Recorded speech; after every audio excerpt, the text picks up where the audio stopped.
Tawakkul on Allah, putting your trust and reliance on Allah, means this exactly. You ready? Means this exactly.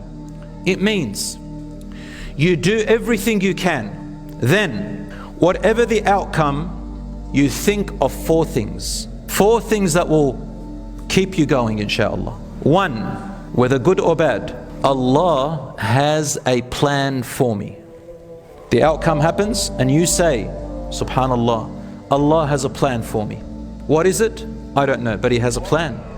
I am certain He has a plan. Number two, if it's a suffering that happened to you, say 100% good is going to come out of this suffering. 100%. Good is going to come out of this suffering I'm going through, and it will. Or number three, this suffering is a test for me. I know this is a test from Allah. It's possibly a test for my hereafter, and a test of knowing myself. I will pass it and I will not let it overcome me.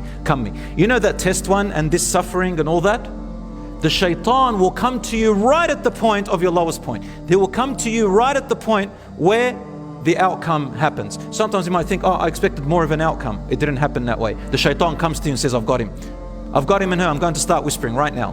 What do they whisper? You missed out on this, man. You could have done that. You're a failure. You had this opportunity. Your friend does it. You missed out. What are you doing? You're a failure. I told you you're a failure. You would have been whispering like that. Or if you failed, says, I told you you're not good. You sat there relying on Allah, making all your dua and everything, and you did everything that it needs and you still failed. You're a loser. Why do you even rely on God? There's no such thing as God.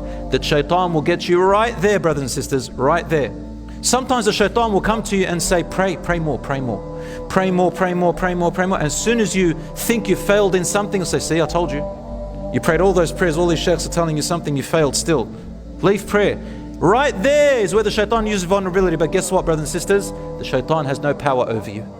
The Quran says this, that on the Day of Judgment, Allah subhanahu wa ta'ala says, قَالَ قَرِينُهُ رَبَّنَا مَا أَطْغَيْتُهُ وَلَكِنْ كَانَ فِي ضَلَالٍ بَعِيدٍ.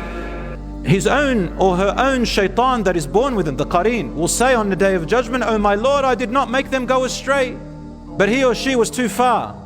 They already thought bad about themselves. They were too far away. They were diving way far away. I just whispered and they listened.